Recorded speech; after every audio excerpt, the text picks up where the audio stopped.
Hi, I'm Heather Borden-Hervé with Good Morning Wilton, and I'm here at the Wilton Family YMCA, where the floodwaters from last month may have receded. They left a lot more damage in their wake that will be long-term and carry a really hefty price tag. I spoke to some of the officials from the Y, and they gave us an idea of what happened and what they need to do to clean up. They're hoping that the community will be there for them in the same way that the Y has been there for the community.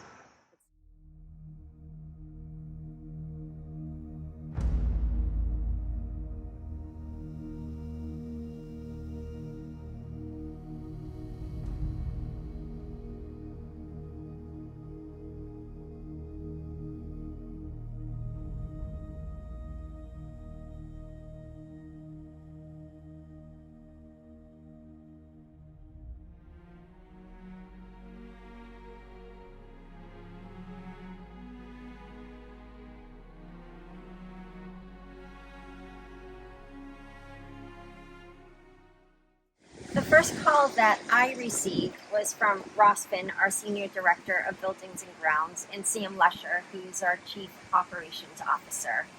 And they said that they had made the decision, they were communicating that they were going to close our building and evacuate because the water levels of the river were rising rapidly. And immediately after that, Ross Finn, who lives here on site as well too, started sending videos.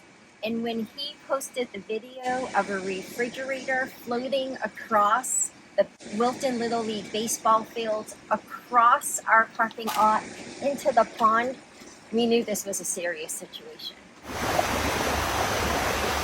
Water level came so high. I was actually surprised to see even in the parking lot areas, including the water from the river merging to the playground and the splash pool. In all these areas that you can see here in the back, the water was covering everything. You couldn't even see things like the sand or stuff like that. Everything was like really bad.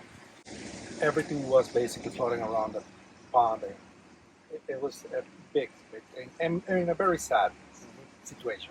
Knowing how hard we work to keep this place nice and neat for everybody to use it, and just face it over here that following Monday, and just see such a big disaster. And we were able to open the pool on Wednesday, and nighttime that night that's when we find out that it was a big issue with the pool because we were losing a lot of water, and we ended up basically closing the pool just to investigate what was happening. Right now we're working to see and find information about what is the repair, how damaged is the structure in the pool. It was definitely related to the storm. Now we are in a situation where we're losing revenue, right? This is a revenue source for us, our 50-meter pool, with our swim team, with our members utilizing it. Additionally, we're getting ready for swim meet season starting in October. Those are large revenue makers for our YMCA that support our staff salaries, that support our financial aid programming.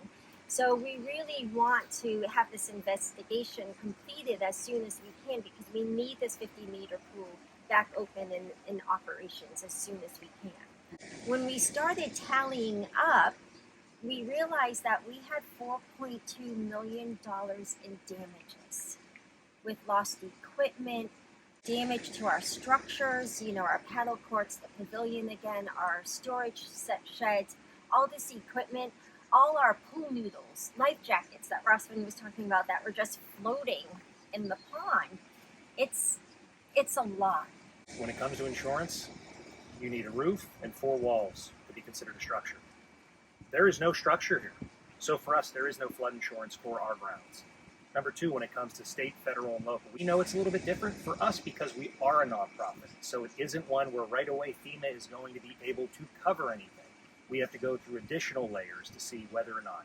So for us, our biggest thing right now is by the end of the year, we're trying to respond, recover, and rebuild here at RY. And we have a $1 million campaign through the end of the year to get us just that much closer to being ready because it looks great, but there's so much we still need to do to be ready for spring of 2025 and getting all those campers back, having the memories, making sure that we are ready. We are the heart of the community. We want to be there for everyone else. We are going to have volunteer days coming down the line, so please stay on the lookout for those.